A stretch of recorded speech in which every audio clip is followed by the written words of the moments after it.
ঘরে যদি একটি সেলাই মেশিন থাকে আর আপনার যদি মেয়ে বাবু থাকে তাহলে আপনিও বানিয়ে নিতে পারবেন এই সুন্দর বেবি ড্রেসটি খুব ইজিভাবে। সো আসসালামু আলাইকুম, হ্যালো গাইস, কেমন আছেন? তাবসুম ক্রিয়েশন নতুন আরও একটি ভিডিও নিয়ে আসলাম। এই ভিডিওটিতে এই বেবি ড্রেসটি মেক করা দেখিয়ে দেব। খুব ইজিভাবে দেখিয়েছি কাটিং এবং স্টিচিং। তো ঈদে আপনিও বানিয়ে নিতে পারবেন এত সুন্দর একটি বেবি ড্রেস আপনার মেয়ে বাবুর জন্য। খুব ইজিভাবে কাটিং এবং স্টিচিং দেখিয়ে দিচ্ছি। যারা সেলাই কাজে একদমই নতুন তারাও দেখলেই পারবেন। তো এই যে এই ড্রেসটা একদম অল্প কাপড়ে বানিয়েছি। আমি 5 বছরের মেয়ে বাচ্চার জন্য বানিয়েছি। চাইলে আপনারা যে কোনো মেজারমেন্টে যে কোনো বয়সে মেয়ে বাচ্চার জন্য বানিয়ে নিতে পারেন। তো এখানে আমি এক কালারের এই কাপড়টা নিয়েছি হাফ গজ পরিমাণ। তো 4 ভাঁজ করে আমি প্রথমে টপ পার্টের লম্বাটা নিয়ে নিব। টপ পার্টের লম্বাটা হচ্ছে 10 ইঞ্চি।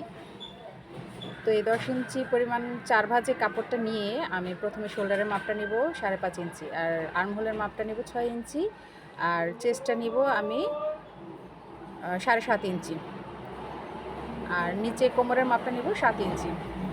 তো 30 ইঞ্চি বডির জন্য আমি 7.5 ইঞ্চি চেস্টের মাপটা নিয়েছি। তো এখানে এখন আমি ব্যাক পার্টটা নেক কাট করে নেব। ব্যাক পার্টের নেকটা নিব পাশে 2 ইঞ্চি আর লম্বায় নিব 3 ইঞ্চি। তো এভাবে নেকটা কাট করে আমি নেকটা সেলাই করে নেব। আমি এখানে জিপার লাগাবো, যে এই যেখানে আমি মাঝ বরাবর জিপার সেলাই করব। তো এখন আমি ফ্রন্ট নেকটা কাট করে দেখাচ্ছি, যে সামনের পাশে যে নেকটা হবে ওটার জন্য যে একটা ডিজাইন হবে ওই ডিজাইনটা কীভাবে কাট করতে হয় একটু দেখে নিন। তো এখানে আমি আলাদা কাপড়ে 6 ইঞ্চি পরিমাণ এভাবে রাউন্ড করে কাট করে নিলাম। এখন উপরের পাটটা বসিয়ে আমি লম্বায় নেব 3 ইঞ্চি আর পাশে নেব 2 ইঞ্চি, এভাবে করে রাউন্ড করে আমি নেকটা কাট করে নেব।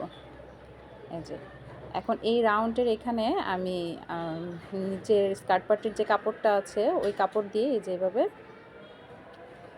ফিল করে নিব। তো চলুন আগে ফ্রন্ট পার্টটা রেডি করি। তো এই ফ্রন্ট পার্টের নেকের জন্য যে এখানে বাস দিয়ে আগে ফ্রিলটা রেডি করে নিব।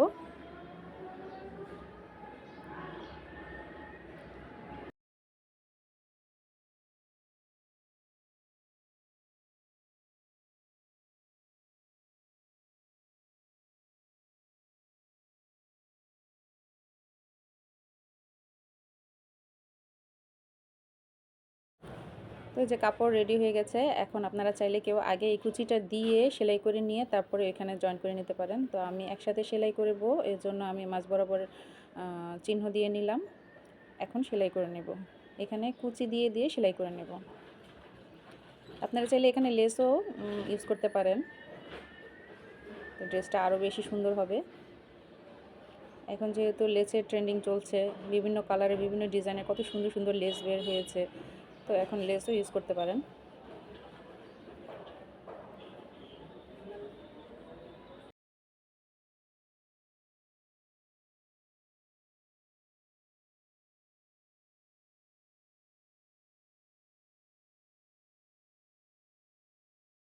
তো এই যে কুচি দেওয়া শেষ, এখন এটাকে এখানে চাপ সেলাই দিয়ে দিব। খুব আস্তে আস্তে ধৈর্য সহকারে সেলাই করতে হবে। আমি মনে করি যে কোনো কাজে খুব সুন্দর করে মনোযোগ দিয়ে করলে সেটা অবশ্যই বেস্ট রেজাল্ট পাওয়া যায়। তো এখন এই যে ফ্রন্ট নেকের সাথে এভাবে জয়েন করে নেব। আপনি একটু খেয়াল করে দেখুন, আমি টপ পার্টটা উপরে সঠিক পাশটা রেখে ভিতরের দিকে এই ডিজাইনটারও সঠিক পাশটা রেখে এই যে এভাবে উল্টিয়ে সেলাই করে নিচ্ছি। যে এখন এই নেকের সোজা বরাবর একটা চাপ সেলাই দিয়ে দিব।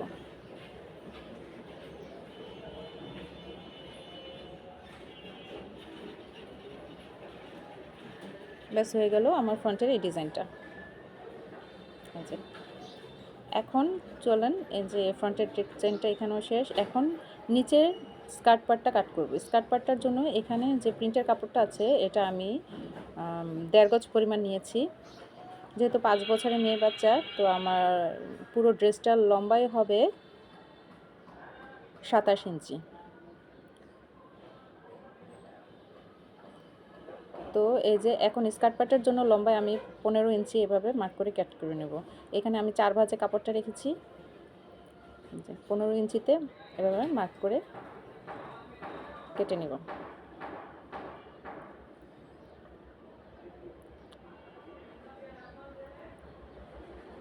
যে এখানে 2টা স্কার্ট পার্ট হয়েছে, এখন 2টা স্কার্ট পার্ট 2টা টপ পার্টের সাথে জয়েন করে নেব এভাবে ফিল করে। এখানে কুচি দিয়ে আগে সেলাই করে নেব 2টা স্কার্ট পার্ট। এই যে ব্যাক পার্টেও আমি এভাবে জিপার লাগিয়ে নিয়েছি। এই জিপার লাগানোর ভিডিও আলাদাভাবে আমার চ্যানেলে আছে, চাইলে সেখান থেকে দেখে নিতে পারেন। তো এই যে আমি এভাবে 2টা আগে সেলাই করে নেব। এই যে সেলাই করা শেষ। ফ্রন্ট পার্টেও এভাবে কুচি দিয়ে কাপড়টা জয়েন করে নিয়েছি, ব্যাক পার্টেও। এখন 2টা পার্ট এভাবে ভিতরের দিকে সঠিক পাশটা রেখে আমি উপরে এভাবে কাঁধের অংশটা সেলাই করে নেব। এই যে কাঁধের অংশটা সেলাই করা শেষ। এখন আমি এই যে এখানে হাতাটা জয়েন করে নেব। হাতাটা আমি প্রিন্টের কাপড় দিয়েই কাট করে নিয়েছি। এখানে হাতা যে কোনো ডিজাইনই আপনারা দিতে পারেন, আমি প্লেন হাতা দিয়েছি। তো এই যে হাতাও জয়েন করা শেষ। এখন এই পুরো ড্রেসটাকে আমি উল্টিয়ে নেব। এই যে পুরো ড্রেসটাকে আমি উল্টিয়ে নেব। উল্টিয়ে এই মাঝ বরাবর ফিতা দিয়ে আমি পুরো 2 সাইডে ডবল করে সেলাই করে দেব।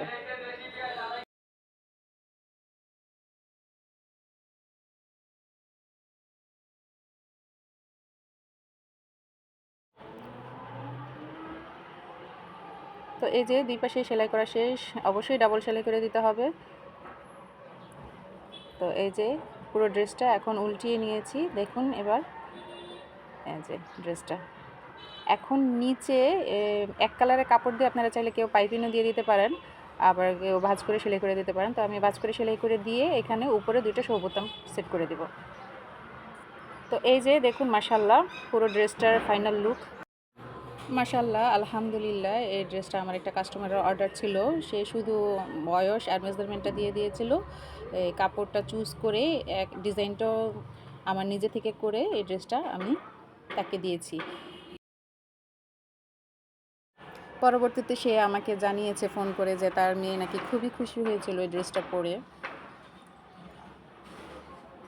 তো এরকম কিছু কিছু রিভিউ আছে যা শুনলে বা দেখলে খুবই ভালো লাগে, নিজের আত্মতৃপ্তি লাগে যে নিজের ডিজাইন করা ড্রেসটা বাচ্চাটা খুব পছন্দ করেছে, পরেছে, একটা আত্মতৃপ্তি আসে। তো এরকমই কিছু কিছু ড্রেস আপনারা নিজেরাই ঘরে বসে বানিয়ে নিতে পারবেন যদি একটি সেলাই মেশিন থাকে। তো ধন্যবাদ সবাইকে আমার ভিডিওটি পুরোপুরি দেখার জন্য। সবাই ভালো থাকবেন। আসসালামু আলাইকুম।